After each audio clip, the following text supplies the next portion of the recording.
So the Red Bull Ring in Spielberg, slightly different challenge faced the riders compared to the wide open Silverstone of a couple of weeks ago.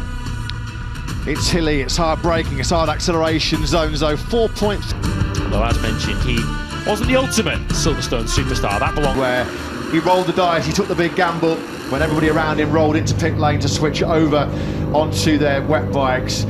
Brad Binder stayed out and slick. All the behind the scenes Dorna technical team who are working tirelessly, non-stop, 24/7, 365 days a year to make sure that we bring you great coverage of the greatest motorsport show on earth. Yeah, that's not a target on Marco. Critical, very harsh assessment of his perceived lack of development and a lack of progress technically from the Austria engineers. He was desperately searching for reverse gear yesterday, wasn't he? He said perhaps too aggressive in some of his comments, bemoaning. To escape the noise, thanks for coming out here, Paolo, to talk to us. And we had... And during the first part of the season was another job.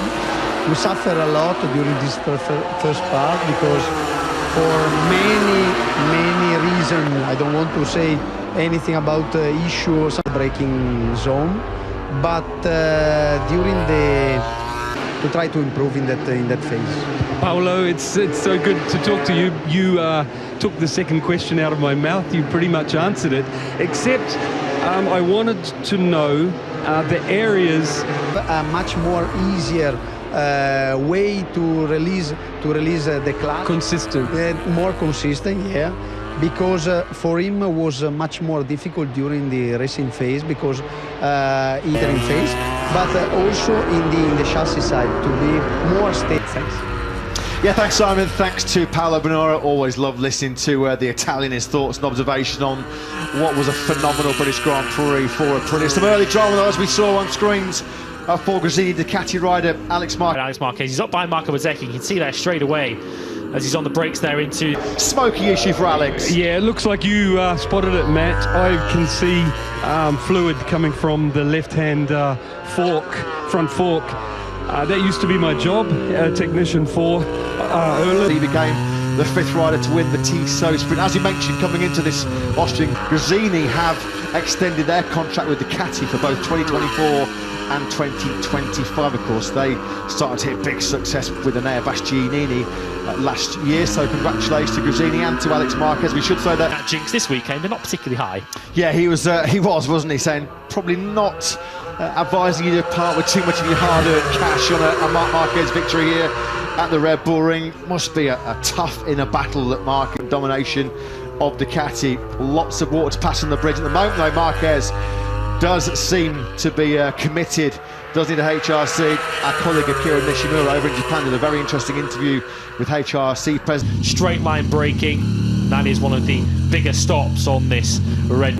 Quite keen to walk the comments post Silverstone back, but he's certainly making a promising start to this Austrian Grand Prix weekend. Quartararo currently sitting in second place, and he might well be about to take top spot from Maverick Vinales, the 2020. Do that in a moment. What I wanted to add was you were talking about what Mark said about KTM, you know, making it all the way to the top as a manufacturer, and I think I felt this said it. What to do next season is not in my hands. So for sure, he's one of the best riders of the season, and he will come to our garage. I'm happy, but if I can keep like this, I'm happy too, because what I can ask more to my guys, because we are first in the championship right now as a team, and they did an amazing job. So, well, I think one of the favorites to do something special here. Your two riders and Pramac with your machine. Tell us about your expectations for this circuit. Well, it's expectation inside always because it's one of the 237, just 300s clear of Maverick Vinales in second place. Taka Nakagami's up there in third place. It seems like all the Honda riders were going to be out there experimenting on the new aero, which we saw Nakagami run for the first time. It's the aero that you have on the front of it, and Joan Mir said that yesterday when I spoke to him ahead of this Grand Prix weekend. He said we're going to be working on this for the next few races, trying to get this refined to try and get ourselves into a ballpark where we're much more competitive. Some news coming this weekend. Yeah, that went quickly in the front end, washing out on the reigning Moto2 World Champion going into 2-8. Just while we're looking at Augusto Fernandez, recover his crash motorcycle. As we mentioned, hard brake. Using here because it's important to cool down not only the carbon disc and pad but also the caliper and then the brake fluid inside the caliper. So when you say supercooling piston, I'm curious now, is that somehow insulated? For the disc. So you are roughly around 800 degrees maximum, 900 degrees. When you say finned, that's the discs with the slots cut it in. Accelerate hard to second gear, 75 miles an hour in turn 4. Another hard braking zone coming up here now for Jorge Martin, dropping down the hill. This is into turn 9, your 5th gear on the run in here, around 280 k's, down to 3rd, 120 k's. Made that move on Jack Miller. It was voted for by you, the fans, as the overtake of the year. So it did produce its thrills and spills as well. I've got to put my hands up and admit that my personal vote, I thought he was a bit fortunate to get that one. Ward, the strength of Aprilia as Marc Marquez now travails the gravel trap and turn 4. So the club of riders who've gone through there is growing by the lap as Marc Marquez looks to try and navigate his way back out. Miguel Oliveira on your machine would be fighting in the top 3-4 in the championship, and it didn't play out that way. We'll never know if he could have done that, but how good is it to have him back? Appointment doesn't fade basically, and let's see after FP1 where we are. Okay, thank you for your time. Good luck. Thank you. Yeah, thanks Simon. Thanks to Wilco Zillenberg. As you mentioned, after a very difficult first parking shot of Brad Binder, power sliding the KTM RC16, massive strides that project has taken. Well, this season alone, over the last 6 or 7 months or so, particularly over the last 6 or 7 years, of course. Corner of this Red Bull Ring circuit. And Simon, you've got some thoughts on what Mark's up to in this session? Sorry, pushed the wrong button. Yep, go into that corner, and the back picked up. Like traditionally motorcycles do, if the front touches the bottom, back picks off the ground, steps out the side, touches again, gets unstable, and Mark was trying to manage that, but...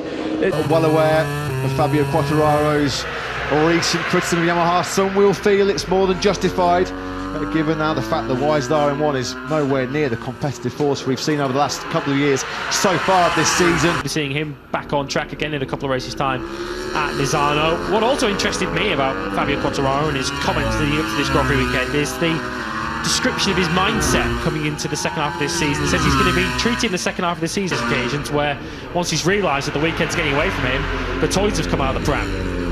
Yeah, we didn't expect to see him, did we, coming into halfway point of this year's World Championship, to be marooned down in 11th place in the standing, 7th in the Grand Prix. Can't wait to see Danny back in action in Misano in just a few weeks' time.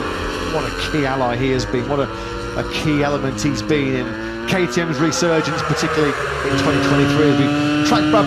This afternoon session, if we do get one of those traditional Styrian storms later on this afternoon, which isn't beyond the realms of possibility, although there are no signs at the moment. Shock to the system for Paul returning at Silverstone, of course his first competitive action since that crash at Portimao the first weekend of the season. So it took him 4 days to recover from the physical and emotional and mental toll that took on his body. Isn't it, for Paul Espargaro, who's had some success as Marc Marquez then. Well, he said it was a new, under-the-radar, low-profile approach, dropping down 4 gears, but scrubbing off about 225 kilometres an hour in just a couple of 100 metres. So it's not just one of the hardest braking zones and the toughest braking zones around the Red Bull Ring, it's one of the hardest on the entire 20-round World Championship. Himself up into 13th, Dranmere into 12th. Of course, as Matt mentioned, this is not a session that counts towards qualifying, but it is another session that underlines the... Bezzecchi in 4th place at the moment. I have to say, on his previous poor weekend at the Spanish Grand Prix in Jerez when he crashed out the main Grand Prix, his response was emphatic, to say the least. He bounced immediately back then with that stunning victory in the French Grand Prix. Quartararo becomes the latest rider to overshoot one of the very tight hairpins around this Red Bull Ring circuit. It looks like, though, he's going to start the Spielberg weekend from P1. Fabio Quartararo, there are some late hot laps coming. Good morning as well for the Gresini Ducati team, despite the difficult start. We're looking at Thriller Miller. Jack Miller, he finished down in 22nd place. Not the start he wanted to. KTM's MotoGP AustrianGP ya. MotoGP 2023 di mana hari ini Jumat tanggal 18 Agustus 2023 FP atau free practice atau yang biasa dikenal dengan latihan MotoGP 2023 ya. Untuk teman-teman jangan lupa seperti yang kita lihat tadi itu bahwasanya FP1 AustrianGP ya. Siapa tadi itu yang nomor 1 itu kita bisa melihat sendiri kan, dan kita bisa menilai siapa sebenarnya yang akan menjadi juara besok di hari Minggu. Untuk teman-teman jangan lupa untuk di subscribe ya apabila channel ini bisa menghibur, karena kita tuh hanya channel kecil. Oke, jangan lupa di subscribe ya. MotoGP Austrian GP. Bye bye.